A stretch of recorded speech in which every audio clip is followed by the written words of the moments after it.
The Great Video Game Crash of 1983 was caused by a lack of quality in North American video games. It changed history by giving North American companies major disadvantages to foreign competitors. Companies like Nintendo, Sega, and Sony filled the void in the market and forever changed the concept of video games by introducing Eastern ideals into the industry. By introducing these ideals to a market so important to pop culture, the West was more interested than the foreign items such as anime and manga, Japanese and Korean pop music, and otaku culture. This created new markets, further fueling the already booming economies in Asia.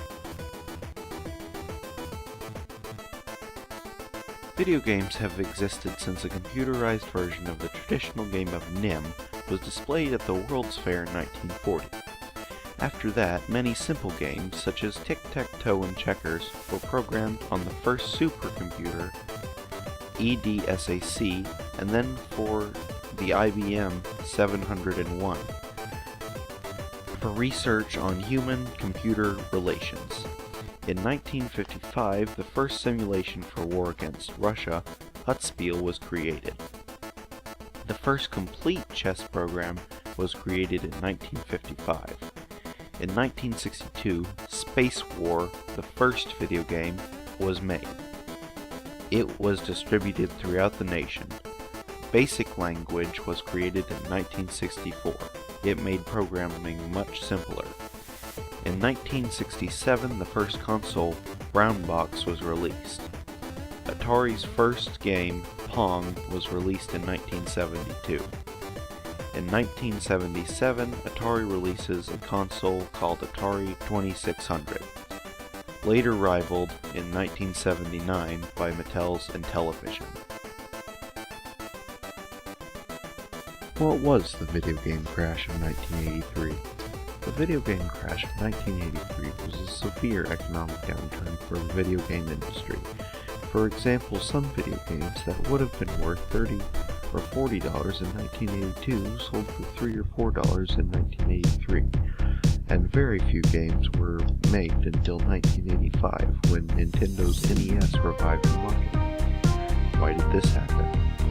There are many reasons for the crash. Most observed is the fact that video games had very poor quality. Most cite E.T. the Extraterrestrial as the worst game.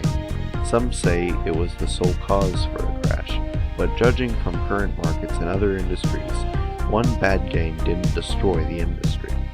Another example was the Atari port of Pac-Man.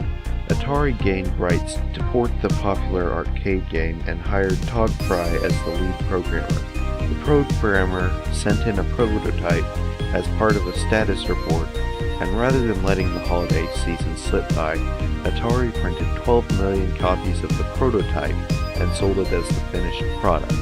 Herein lies another issue. Only 10 million Ataris existed in the US. Why did they print 2 million extra? The answer is they were hoping to use the extra copies to sell Ataris. Because of the poor quality of the game, consumer confidence dropped, and Atari lost money on about 5 million copies of Pac-Man that were left unsold. The reason E.T. was thought to be the worst game ever was because it was more or less the same story. Programmers were expected to produce, market, and distribute the game in 6 weeks. This did an even further blow to consumer confidence because of yet another rushed game. Atari again bought more copies than it sold, losing even more profits. Most consumers even sent back the game. The infamous Atari landfill was made in New Mexico, and cartridges were bulldozed, steamrolled, and covered in cement. The reason this was done is speculated. Theories range from hiding company secrets, which is unlikely, as many companies sold add-ons to port games to their consoles already, enraged corporates, or my personal belief that they had to empty inventory so they could make more games, as this was obviously unsuccessful. Another reason for the crash was an abundance of consoles that began to flood the industry in the late 70s. Atari even had 2 that competed with each other. In all, about a dozen consoles were available to the public. Also, computers played a factor, with the popular slogan, "Why just buy a game?" With functions such as word processing, computers were much more valuable than consoles and were competitively priced. As the North American market continued to decline in 1984, video games in the East were growing stronger, with the 1983 release of the NES in Japan being majorly successful. Nintendo released the NES to America in 1985, and the market quickly revitalized.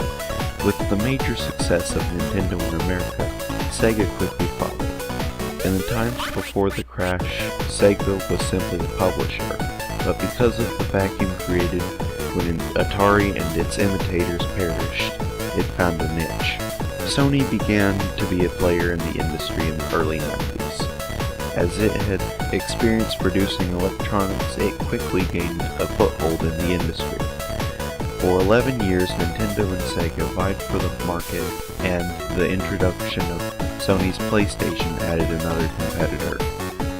For 7 more years, 3 companies competed until Sega's Dreamcast failed and the company returned to its former position of publisher. During Sega's crash, Microsoft entered the market with the Xbox.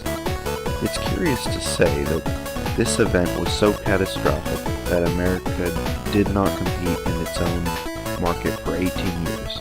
During the 18 years of Japanese occupation, many memorable characters were created, such as the Mario Brothers, Link and Zelda, Samus, Crash Bandicoot, Sonic the Hedgehog, and the list goes on. The crash may seem like it was a bleak time for America, but in fact few even noticed. It wasn't exactly like anyone was financially harmed except for those who either made the games or invested in them. Nonetheless, it was a revolution and should be observed as such. If it weren't for the crash, the situation would have become worse or faded into oblivion, and we wouldn't have the multi-billion-dollar business that seriously competes with the high-budget movies for storylines and visual appeal.